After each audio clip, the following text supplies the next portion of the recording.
Al-Quran surah yang saya bacakan tadi itu sangat jelas menerangkan itu. Ali Imran ayat 46. Dikatakan bahwasanya wa minal muqarrabin, dia adalah orang yang didekatkan. Nah, kalau di dalam kisah para rasul diangkat duduk di sebelah kanan daripada Tuhan, berarti didekatkan. Nah, sekarang siapa yang tidak mengalami kematian, siapa yang tidak tinggal di kubur. Sedangkan fakta yang disembah oleh Kristen tinggal di kubur, mengalami kematian lalu bangkit. Demikian. Baik, silakan saya kasih kesempatan untuk teman-teman Kristen dari 1, 2, 3, 4, 5 dari ke-6 teman-teman Kristen, mungkin siapa yang duluan yang mau menanggapi? Levan mungkin yang duluan naik ya. Oke, biar kita tanggapin dulu ya. Pak Pendeta. Sekian dan terima kasih kepada bentar dulu Bang Rames, kasih dulu Pak Pendeta Hia ya. Silakan, Pak. Terima kasih kepada teman-teman semua yang sudah hadir di sini dan terlebih kepada Bang Juma untuk menerangkan ayat-ayat isi Alkitab ini. Ya, kita akan lebih baik kalau memang itu kita harus saling mendengarkan diri dalam mendengar pendapat satu sama lain supaya kita itu memahami apa makna dan apa tujuan dengan ayat-ayat yang telah disampaikan itu. Baik pun dari ayat Alkitab maupun ayat-ayat suci gitu ya. Oke, saya bangun narasinya tadi dari Raja Rasul 2 tadi ayat 36 ya. Yang dimana dia katakan tadi di sini, oleh karena itu biarlah semua orang Israel mengetahui dengan pasti ya, dengan pasti bahwa Allah sudah menetapkan Yesus yang kalian sembah itu sebagai penguasa kita dan Kristus yang dijanjikan. Oke, jadi kalau kita melihat dari pasal Filipi 2, sini sudah terang-terang dikatakan di sini Filipi 2 ayat 6 sampai 9. Biar saya baca ya. Dia berkata di sini, yang walaupun dalam rupa Allah tidak menganggap kesetaraannya Allah itu sebagai milik yang harus dipertahankan. Berarti Allah itu turun, dia tidak dipertahankan kealahannya itu, melainkan telah mengosongkan dirinya sendiri dan mengambil rupa seorang hamba dan menjadi sama dengan manusia, dan dalam keadaan sebagai manusia ia telah merendahkan dirinya dan taat sampai mati, bahkan sampai di kayu salib. Itulah sebabnya Allah sangat meninggikan dia dan mengaruniakan padanya nama di atas segala nama. Jadi kita bertanya-tanya di situ lagi, siapakah dua sosok ini? Ya, itu tadi pertanyaannya, siapakah dua sosok ini? Bukan dua sosok ini, sudah ditetapkan oleh Tuhan Yesus.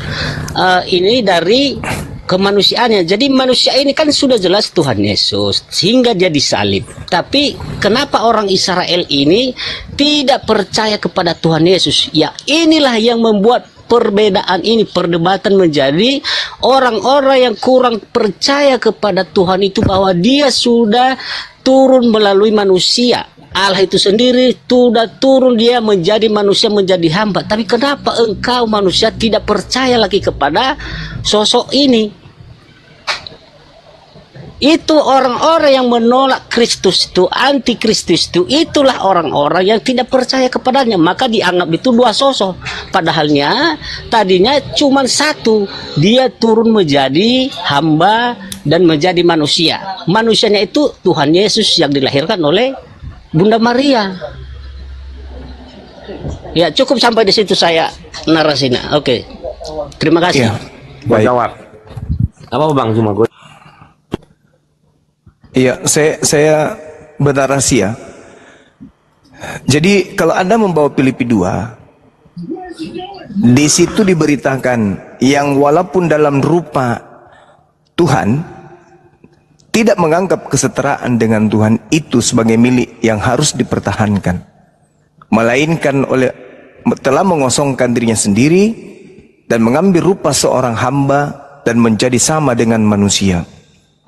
Dan dalam keadaannya sebagai manusia, ia telah merendahkan dirinya dan taat sampai mati, bahkan sampai mati di atas kayu salib. Itulah sebabnya Tuhan sangat meninggikan dia, mengaruniakan kepadanya nama di atas segala nama, supaya dalam nama Yesus bertekuk lutut segala yang di langit, yang di bumi, dan yang ada di bawah bumi. Dan segala lidah mengaku Yesus Kristus adalah Tuhan bagi kemuliaan Tuhan Bapa. Nah, sekarang begini. Kalau Anda membawa data ini di dalam pengakuan kisah para rasul, di dalam Lukas 2 nomor 11, pada hari ini telah lahir bagimu Kristus Tuhan di kota Daud. Artinya Kristus itu adalah manusia yang diurapi Tuhan. Jadi bukan Tuhan yang lahir, tetapi manusia yang diurapi Tuhan. Dia lahir menjadi daging, dan kelahirannya dia akui sendiri bahwa dia datang bukan atas kehendaknya sendiri, melainkan atas kehendak Bapa yang telah mengutus dia. Berbeda dengan Filipi 2. Kalau Filipi 2 kehendaknya sendiri menjadi manusia, yang walaupun dalam rupa Elohim atau Tuhan, tidak menganggap kesetaraan dengan Tuhan itu sebagai milik yang harus dipertahankan, melainkan telah mengosongkan dirinya sendiri dan mengambil rupa seorang hamba, menjadi sama dengan manusia. Ini dia sendiri yang mau. Dia yang mau menjadi manusia. Dia sendiri yang mengosongkan diri. Sedangkan yang ada di dalam Lukas itu adalah Kristus yang lahir, di mana lahirnya dia datang bukan atas kehendaknya sendiri. Yohanes 8:42. Aku datang sebagai manusia bukan atas kehendakku sendiri. Sedangkan di Filipi 2 dia menjadi manusia atas kehendaknya sendiri. Berbeda. Manusia anak Maria, dia datang atas kehendak Tuhannya. Kristus Tuhannya Kristen, dia datang menjadi manusia atas kehendaknya sendiri. Dua oknum yang berbeda.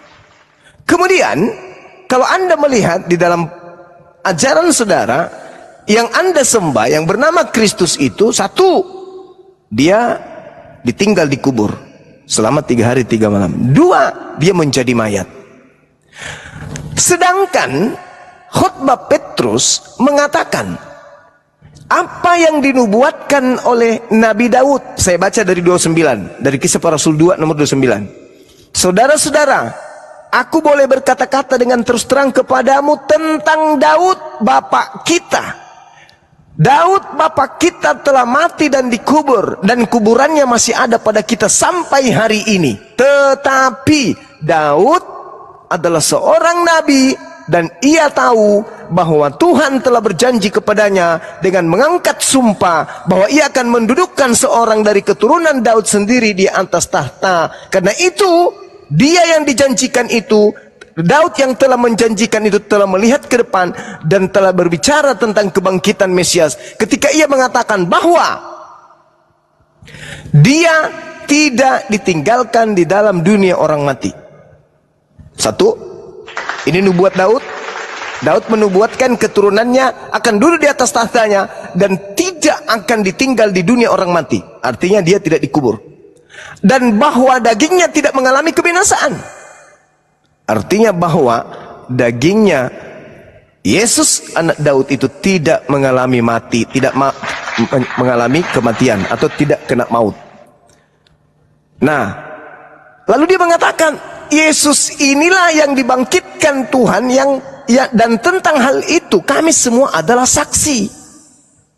Dan sesudah ia ditinggikan oleh tangan kanan Elohim dan menerima Roh Kudus yang dijanjikan itu, maka dicurahkannya apa yang kamu lihat dan dengar di sini. Sebab bukan Daud yang naik ke surga, malahan Daud sendiri berkata, Tuhan telah berfirman kepada Tuanku Yesus, duduklah di sebelah kananku sampai kubuat musuh-musuhmu menjadi tumpuan kakimu. Ini bercerita tentang nubuat yang dibahas oleh Daud. bahwa tuannya Daud akan datang, tidak ditinggal di kuburan dan tidak mengalami kematian. Mendengarkan itu, maka orang-orang yang menyalibkan oknum tersebut kemudian menjadi terharu. Ketika dia katakan dalam 36-nya, di data 36, jadi seluruh kaum Israel harus tahu dengan pasti bahwa Tuhan telah membuat Yesus yang kau salibkan itu menjadi Tuhan dan Kristus. Ini baru diketahui bahwa menjadi Tuhan dan Kristus pada saat sudah penyaliban. Sedangkan yang Anda sembah, Kristus ini nanti dikatakan Tuhan ketika mengalami kematian, ditinggal di alam kubur. Sedangkan yang dinubuatkan Nabi Daud tidak mengalami kematian, tidak berada di alam kubur. Sedangkan yang ada realnya, faktanya mereka telah mengubur dan mereka telah membunuh orang tersebut. Maka apa kata Petrus? Orang-orang Yahudi harus tahu bahwa yang kau salibkan itu telah dijadikan menjadi Tuhan dan Kristus. Apa reaksi mereka? Ketika mereka mendengarkan hal itu, hati mereka sangat terharu. Lalu mereka bertanya kepada Petrus dan Rasul yang lain, apa yang harus kami perbuat, saudara-saudara? Harusnya, kalau yang disalibkan ini adalah anak Maria, lalu kemudian mereka terharu, itu nggak nyambung. Harusnya kalau yang mereka salib ini adalah anak Maria, mereka bukan terharu, mereka senang, bahagia, karena ternyata yang kita bunuh ini adalah utusan Tuhan yang sudah dibuatkan oleh Daud. Maka mereka kan terharu, bersuka cita. Tapi ini terharunya karena sedih. Ternyata yang mereka bunuh ini bukanlah apa yang dinubuatkan oleh Nabi Daud. Karena yang dinubuatkan oleh Nabi Daud tidak mengalami kematian dan tidak kemudian ditinggal di alam kubur. Maka apa perintah Petrus? Apa jawab Petrus? Bertobatlah. Bertobatlah. Itu jelas itu. Lalu sebab bagi kamulah janji-janji itu dan bagi anak-anakmu dan bagi orang masih jauh, yaitu sebanyak yang akan dipanggil oleh Tuhan kita. Dan dengan banyak perkataan lain lagi, Petrus memberi suatu kesaksian yang sungguh-sungguh dan ia mengecam dan menasihati mereka. Dia mengecam dan menasihati mereka. Kalau yang mereka bunuh itu sesuai dengan konsep Kristen untuk nebus dosa, kenapa dikecam? Bukankah pembunuh-pembunuh Yesus Kristus itu adalah pahlawan? Dan mereka tidak perlu dinasihati karena mereka adalah pahlawan. Justru mereka harus menjadi tokoh utama dengan berkata, hei kalian Kristen-Kristen, berterima kasihlah kepada aku, sebab karena aku kalian sudah mendapatkan Kristus. Harusnya kayak gitu. Tapi justru dia dikecam, dia dinasihati. Dan kata Petrus, berilah dirimu diselamatkan dari angkatan jahat ini. Maksudnya, keluarlah dari kelompok orang-orang yang diberikan Kristus kepada mereka. Keluar, tinggalkan, selamatkan diri kalian dari angkatan jahat ini. Itu jelas bang. Jadi Petrus mengatakan dua sosok. Yang pertama yang tidak mengalami kematian dan tidak membusuk kemudian dikubur, dan yang kedua adalah oknum yang dibunuh oleh mereka yang dilantik menjadi Kristus untuk mereka. Silakan. Ya, silakan Bang Pipi.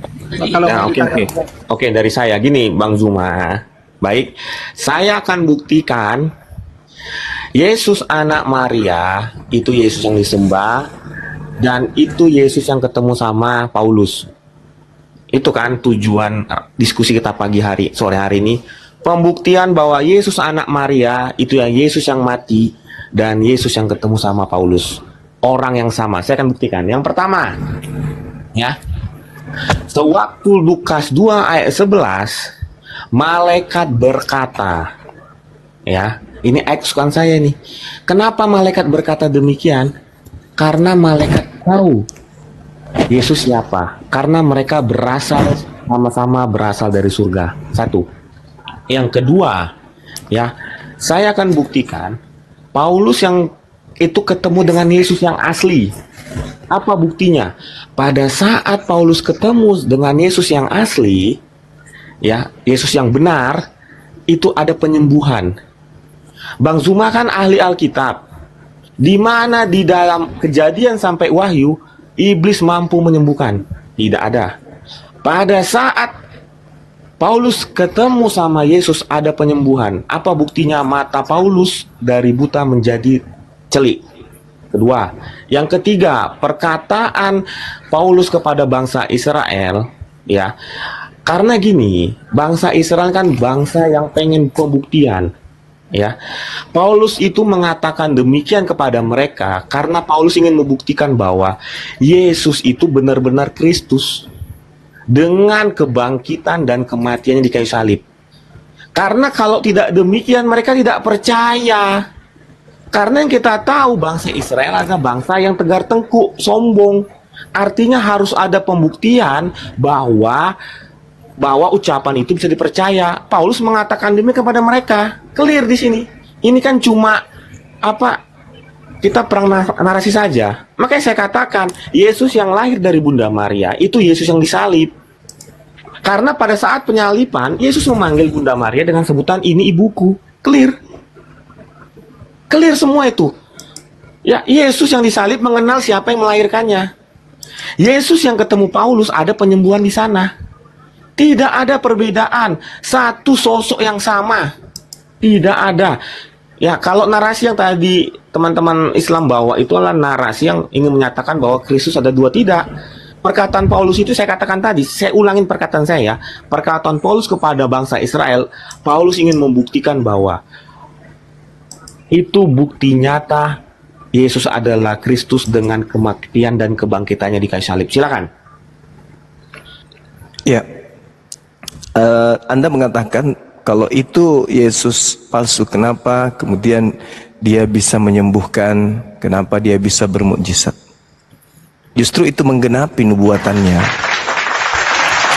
Matius 24 dikatakan sendiri oleh Yesus, sebab Mesias atau Kristus palsu akan datang dan akan melakukan banyak mukjizat. Apa tujuan mukjizat itu? Sekiranya mungkin dia menyesatkan murid-murid pilihan juga. Nomor 24. Nah tuh, sebab Mesias palsu, nabi palsu akan muncul dan mereka akan mengadakan tanda-tanda yang dahsyat dan mujizat-mujizat sehingga sekiranya mungkin mereka Kristus palsu menyesatkan orang-orang pilihan juga. Jadi kalau orang pilihan, murid pilihan saja bisa disesatkan karena dahsyatnya mujizat tersebut, apalagi kalian yang bukan murid, yang bukan orang pilihan. Cuma mendengarkan dari nenek moyang kalian aja untuk menyembah Yesus Kristus yang keluar dari kubur itu. Itu harus Anda pahami. Tidak mungkin iblis bisa menyesatkan mereka kalau iblis tidak melakukan mukjizat sebagai alat untuk membuat mereka jatuh cinta. Sebagai alat untuk mereka jatuh bahwa ini ternyata betul Tuhan, buktinya dia mampu melakukan mukjizat. Padahal justru semakin banyak mukjizat yang mereka lakukan, semakin terbukti nubuatan Yesus tergenapi dengan adanya Kristus palsu dan nabinya yang melakukan mukjizat-mukjizat tersebut. Itu kan dijelaskan Bang RK tadi malam Bang Juma, itu antikristus. Akhir zaman akan Tunggu bang, tunggu gini bang. Tunggu bang. Nah, nanti giliran abang. Saya 5 menit lagi. Gini, saudara, sabar dulu, sabar sebentar dulu. Ya. Sabar, saya sedikit lagi. Silakan. Jadi kalian harus dudukkan akal kalian itu dengan baik. Tenangkan akal kalian. Yesus itu berpesan, bukan berpesan kepada orang Roma, bukan berpesan kepada orang Belanda, bukan berpesan kepada orang Indonesia.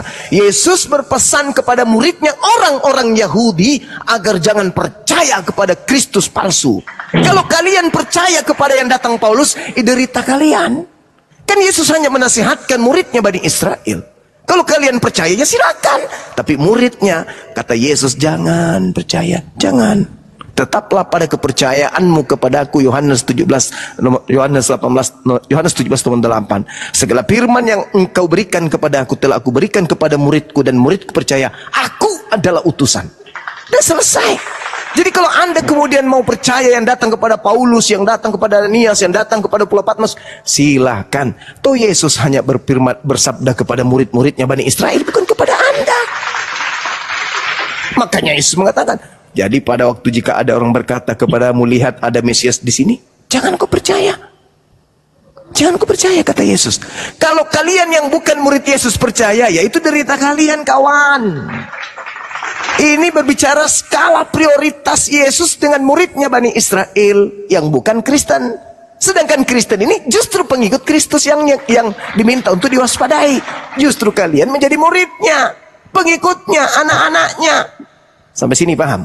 Cuma pahamnya Alkitab dulu. Gue jawab. Bentar bang, nanti abang angkat bang. Gue jawab, gampang itu. Ya. Jadi Bang Zuma ini lupa di ayat Matius tadi dikatakan Nabi dan Mesias palsu. Artinya apa? Yang bisa dilihat orang lain. Pada saat Tuhan Yesus ketemu sama Paulus, Tuhan Yesus datang dalam bentuk apa? Roh. Buktinya apa? Hanya Paulus yang bisa melihat. Ya fakta. Fakta kan? Apa perbedaan roh dan manusia? Manusia bisa dilihat lebih dari satu orang. Kalau roh bisa dilihat hanya kepada yang diizinkan. Selesai. Jadi makanya saya katakan tadi Bang Zuma, ya, Yesus anak Maria itu ya Yesus yang disalib. Buktinya apa? Yesus kenal siapa ibunya. Yesus yang ketemu Paulus adalah Yesus yang sama juga. Karena ada penyembuhan di sana. Dan datang dalam bentuk roh. Artinya hanya Paulus yang bisa melihat. Selesai. Tidak ada satupun yang saya katakan tadi, mukjizat iblis yang bisa langsung kepada kita. Tentu iblis butuh perantara. Sewaktu Yesus ketemu sama Paulus, apakah ada perantaranya? Tidak ada. Langsung man to man. Antara Yesus dan Paulus. Selesai. Itu fakta yang tidak bisa kita pungkiri. Yang sesuai dengan tertulis dan bukan asumsi. Makanya saya katakan tadi, waktu Paulus berbicara kepada bangsa Israel, itu ingin membuktikan, hei bangsa Israel, ya, Yesus ini benar-benar Kristus, karena dia mati dan bangkit. Selesai. Tidak ada perbedaan sama sekali. Yesus anak Maria, itu yang Yesus yang disalib, itu juga yang ketemu sama Paulus. Silakan. Oke, baik. Bantah kata-kata saya. Oke. Anda mengatakan yang di Matius 24 itu manusia. Enggak ada di situ dikatakan harus manusia. Yang manusia itu nabinya. Kristus palsu datang kepada nabinya. Nabinya ini menjadi perpanjangan tangan dari Kristus palsu. Jadi Kristus palsu datang kepada orang di mana orang itu dipilihnya sebagai perpanjangan tangan untuk menyesatkan banyak orang. Apa yang terjadi kepada Paulus? Itulah keadaannya. Dia datang dengan berupa cahaya. Yesus menerangkan kepada muridnya, kalau aku datang berupa apa? Berupa manusia atau berupa cahaya? Yesus mengatakan ketika aku datang berupa manusia. Matius 24 nomor 27 nomor 30. Jadi tidak ada yang Anda bisa tanggapi selain daripada Anda justru menguatkan bahwa yang Anda sembah itu adalah Sibilis Isis. Coba Anda lihat kesaksian beliau. Sedikit lagi, sabar. Coba Anda lihat kesaksian beliau di dalam Kisah Para Rasul 26 nomor 13. Tiba-tiba ya Raja Agripa, pada tengah hari bolong aku melihat di tengah jalan aku ada cahaya yang lebih terang daripada cahaya matahari. Ada cahaya yang lebih terang daripada cahaya matahari. Apa yang lebih terang dari cahaya matahari? Kilat. Tak ada orang yang bisa menatap kilat. Ada cahaya yang lebih terang dari matahari, yaitu kilat. Anda baca Lukas 10:18. Yesus berkata, aku melihat iblis turun dari langit seperti kilat. Yang turun dari langit seperti kilat terang sekali melebihi matahari itu iblis. Berarti yang datang di dalam Kisah Para Rasul 26 nomor 13 kepada Paulus itu adalah Sibilis Isis. Siapa yang datang kepada Paulus? Kristus palsu yang bukan manusia. Sedangkan Kristus yang asli manusia. Dia terang dunia. Artinya apa terang dunia? Mengajarkan dirinya sebagai jalan kebenaran dan hidup. Bukan berupa terang dalam bentuk cahaya. Yang berbentuk cahaya itu adalah Sibilis Isis. Yesus dikatakan terang dunia. Apakah Yesus hidup di Yerusalem habis itu bercahaya sampai ke Indonesia? Bukan. Ajarannya yang dimaksud seperti Yesus adalah terang. Karena Bani Israel pada saat itu dalam kegelapan, maka dia datang membawa terang itu. Sama seperti Nabi Muhammad turun membawa nur cahaya berupa Al-Quran. Tetapi yang datang kepada Paulus, sabar. Tapi yang datang kepada Paulus benar-benar cahaya yang melebihi terangnya matahari, berupa kilat yang Yesus sudah katakan, aku melihat iblis turun ke bumi berupa kilat, cahaya yang jauh lebih terang daripada matahari. Adakah Yesus pernah datang kemudian dan mengajarkan aku akan datang berupa cahaya? Enggak ada. Aku datang di atas langit dalam bentuk manusia, dan seluruh manusia di bumi akan menatap aku. Manusia di atas muka bumi akan meratap. Kenapa meratap? Karena matahari menjadi gelap, bintang-bintang berjatuhan, bulan tak bercahaya, kuasa-kuasa langit berguncang. Bagaimana tidak meratap? Itu kalau Yesus yang datang. Makanya dia mengatakan, sabar. Makanya Yesus mengatakan, jadi apabila, sabar. Jadi apabila ada orang berkata ada Mesias di sini, ada Mesias di sini, jangan kau percaya, itu bukan aku. Waspadalah, camkanlah, aku telah mengatakan kepadamu bahwa apabila ada orang berkata mengaku bertemu dengan Mesias, jangan kau percaya. Paulus datang mengaku bertemu dengan Mesias. Pertanyaan saya, murid Yesus percaya enggak? Enggak. Makanya orang Yahudi sampai hari ini tidak menjadi Kristen. Yang percaya siapa? Non-Yahudi. Kalianlah itu. Kalianlah itu. Ingat orang Yahudi teriaknya apa di dalam Kisah Para Rasul 24 nomor 5? Paulus ini adalah penyakit sampar yang menyesatkan orang-orang Yahudi di seluruh dunia. Dia adalah tokoh dari Kristen. Ini yang dihindari RK, karena tahu bahwa sebenarnya dalam kehidupan Kristen memang ada Kristus palsu. Yesus sendiri mengakui itu. Kristus palsunya datang di padang gurun, Kristus palsunya datang di dalam bilik rahasia, tempat Paulus di penjara. Makanya Paulus nulis surat 13 itu dari mana suratnya itu? Dari Kristus yang bukan manusia. Aku menerima Injil bukan dari manusia, tapi yang memberikan Injil kepadaku adalah Yesus Kristus. Hayo, sejak kapan kemudian Yesus mengajarkan Injil kepada Paulus? Saya tanggapi ya. Silakan. Oke, saya tanggapi. Ada beberapa poin yang saya lihat di sini, yaitu pertama Bang Suma mengatakan jika benar itu adalah Yesus, berarti kami umat Kristen harus berterima kasih kepada tentara Romawi yang telah membunuh Yesus itu, ya kan? Itu poin pertama. Yang kedua yaitu bahwa saudara saya Bang Suma mengatakan bahwa pada saat Paulus melihat cahaya itu berarti Paulus telah berbohong di situ, karena Yesus dengan dasar-dasar yang tadi sudah disampaikan bahwa Yesus tidak pernah datang, dia harus datang dengan bentuk manusia. Nah, terus seterusnya nanti saya tanggapi. Akan saya mulai dari yang awal ya. Dari yang awal yaitu kami harus bersyukur kepada tentara Romawi.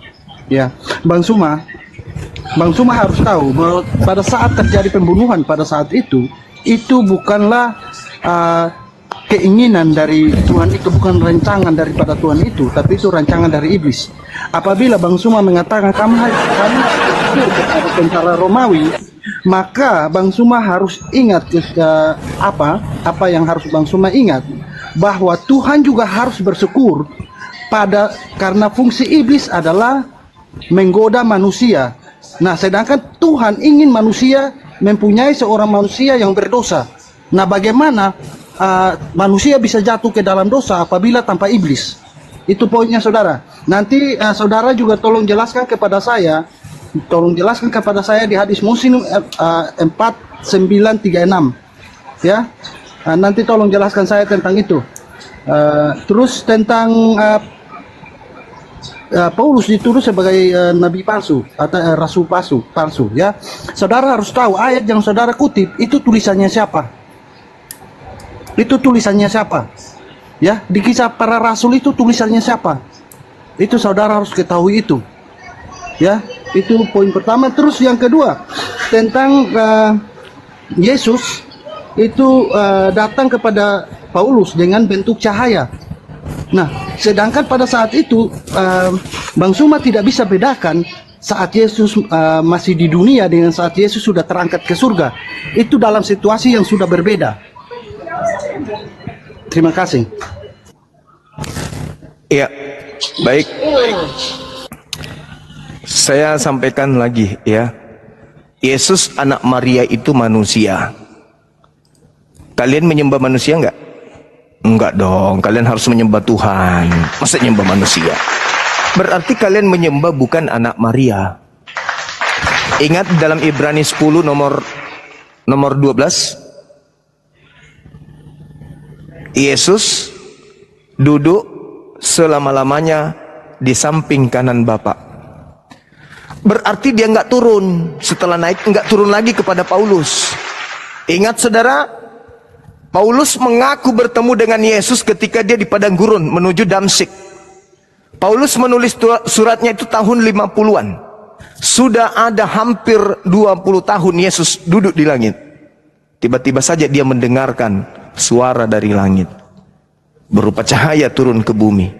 Yesus sendiri mengatakan, aku melihat iblis turun ke bumi berupa cahaya.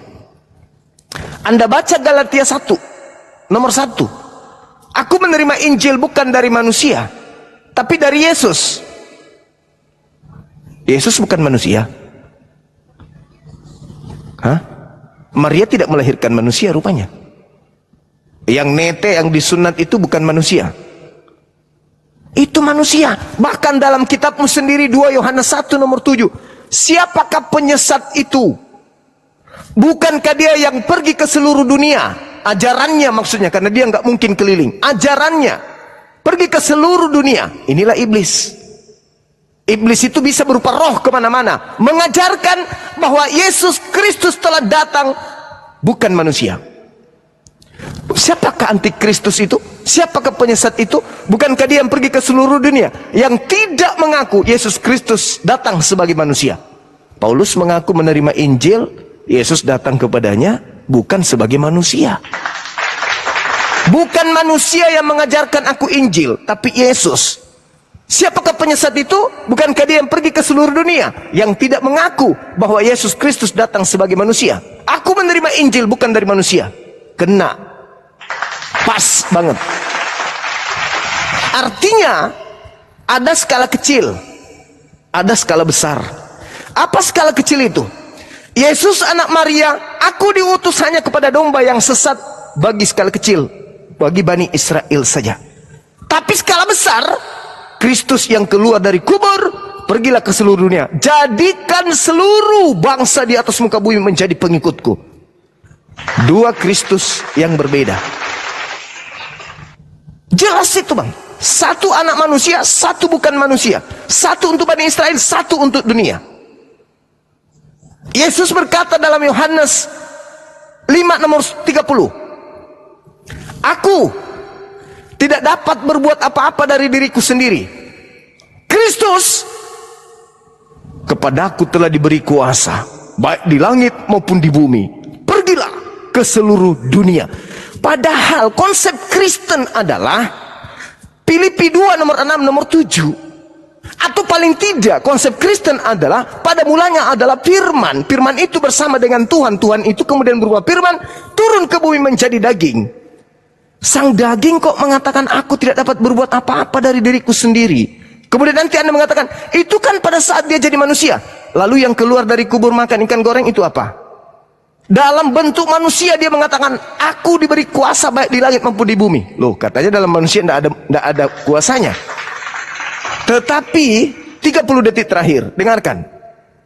Di dalam Lukas 4 nomor 6, ketika Yesus dicobai, dia bawa dia ke gunung yang tinggi oleh iblis.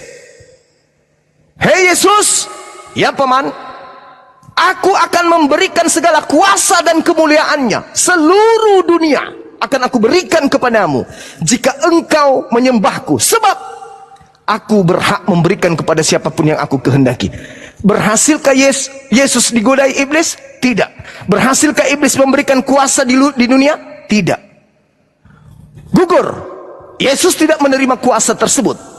Nomor 13-nya, apa yang dikatakan? Iblis mundur dari mencoba Yesus dan menunggu waktu yang tepat. Ingat, percobaan iblis kepada Yesus tidak berhasil kepada Yesus. Yesus tetaplah manusia yang tidak bisa berbuat apa-apa dari dirinya sendiri. Kita tutup buku tentang itu. Habis cerita, tutup. Buka cerita baru. Keluar dari kubur. Apa katanya? Kepadaku telah diberi kuasa. Hayo, siapa ini? Siapa yang telah diberi kuasa ini? Dan siapa yang telah memberikan kuasa? Dan siapa yang menjanjikan akan memberikan kuasa kepada siapapun yang dikehendaki?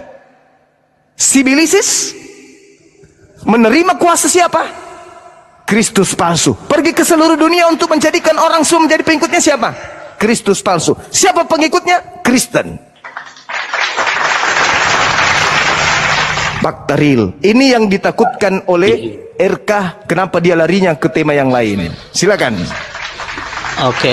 Biar saya jawab ya.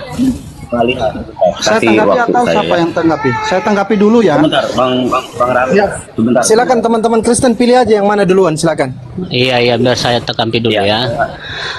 Saya melihat dari Bang Juma ini seakan-akan tidak ada yang makna yang kita ambil dari posisi dua sosok ini. Seakan-akan ini udah jadi hambar jadinya kan. Jadi saya bertanya kepada Bang Juma di sini, tentunya setiap dengan apa yang dikehendaki oleh Tuhan Yesus itu, bahwasanya untuk menunjukkan dirinya bahwanya dia sebagai guru atau sebagai manusia untuk mengajarkan kita dalam perbuatan-perbuatan yang telah ditetapkan oleh Allah itu sendiri, dan bagaimana caranya menghasilkan buah dengan apa yang membuat kita manusia untuk saling mengasihi satu sama lain. Jangan kita memandang dalam posisi negatif, tetapi kita ambil dari sisi positif. Di antara dua sosok ini tentu kalau memang ada di luar Tuhan Yesus menunjukkan makna dari apa yang telah disampaikan oleh Tuhan Yesus, mungkin bisa kita percayakan. Tetapi karena ini tidak ada makna yang dibuat oleh iblis itu atau sosok yang satu, hanya Tuhan Yesus yang menunjukkan bahwasanya engkaulah menghasilkan buah apa yang telah saya sampaikan. Bukan hanya kita kutip dari kata-katanya itu sendiri, tetapi apa makna dan tujuan dengan perkataan Tuhan Yesus. Jadi kita sebagai manusia yang memahami dari situ. Baik, Pak Pendeta Lia, Pak Pendeta Lia izin, Pak Pendeta tidak nyambung seperti dengar dulu. Nanti poinnya nggak dapat Pak. Sebentar nanti baru Pak bicara lagi. Ya. Jadi tadi Bang Suma tidak menyentuh sedikit pun apa yang saya minta tolong ya. Tadi Bang Suma mengatakan bahwa kami harus bersyukur kepada tentara Romawi karena atas penyaliban itu, dan secara tidak langsung Bang Suma mengatakan bahwa Bapak itu harus bersyukur kepada tentara Romawi karena sudah mendukung, makanya terjadinya pembunuhan tersebut. Nah, makanya saya bilang berarti seolah-olah Tuhan ini harus bersyukur juga kepada iblis karena iblislah Tuhan yang manusia berbuat dosa, ya kan? Karena yang berbuat dosa akibat daripada iblis. Bahkan saya minta Bang Suma juga tadi ada data yang saya minta tolong dijelaskan kepada saya itu belum dijelaskan. Nah, terus kita teruskan sampai kepada Bang Suma mengutip di Bani Israel, yaitu aku datang hanya untuk Bani Israel, ya kan? Nah, sedangkan pada saat itu Bang Suma tidak melihat bahwa pada saat disampaikan itu Yesus belum terangkat ke surga, ya kan? Yesus belum selesai misinya. Terus tentang ikan goreng, itu kan masih dalam tahap manusia. di dalam tahap Baik, manusia. Pak Rames, dan- izin saya Pak Rames kasih kesempatan untuk teman-teman Kristen yang lain, mungkin ada yang bisa menyentuh poin dari apa yang disampaikan oleh Bang Zuma. Silakan Pak. Jangan Bentar Bang, gantian lagi, silakan. jangan terlalu jauh juga ya teman-teman ya. Artinya tadi saya perhatikan Pak Rames ini Tuhan harus bersyukur. Artinya di mana ini iman Kristen ini Tuhan harus bersyukur. Mau bersyukur kepada siapa Tuhan? Ya harus pahamin ini ya. Saudara tidak Jangan paham juga kalimat ada saya, kata saudara. Enggak, Bang. Saudara tadi Bentar dulu, Pak. telinganya di mana? Saya Dari mau mana tanya sama perkataan Bapak. saya. Pak, saya Kristen. Saya mau tanya sama iman-iman Kristen, apa di mana Tuhan bersyukur, Pak? Kata Bapak dari tadi Tuhan Saya bersyukur. bilang tadi Bang Suma bilang kan harus bersyukur pada tentara Romawi karena atas karya tentara Romawi makanya terjadi penyaliban. Anda yang tidak dengar narasi orang sehingga Anda Udah cukup. Udah cukup Bang Rames. Silakan Bang pilihan makanya kalau Bang Suma sampaikan dicatat biar ingat. Iya Bang. Saya tanggapi. Silakan Bang pilihanku ditanggapi. Kalau bisa teman-teman Kristen sentuh poinnya ya, silakan. Ya, Bang Juma di sini dikatakan ada dua Kristus, ya. Artinya Mesias palsu itu berarti menyuruh kepada dua Kristus yang berbeda. Kalau kita melihat dari bagaimana ajaran Paulus, harusnya hanya Paulus yang mengatakan itu, ya, Bang Juma. Tetapi bukan hanya Paulus yang menyatakan bahwa Yesus itu menderita di kayu salib. Markus, Lukas, Injil Matius di sana mengatakan bahwa Yesus tersalib, menderita. Bahkan di dalam Yesaya, jauh sebelum perjanjian baru yang ditulis oleh para sahabat Rasul, para Rasul, di sana dikatakan bagaimana di dalam Yesaya 7:14 dikatakan tentang lahirnya Raja Damai. Dan di Yesaya 9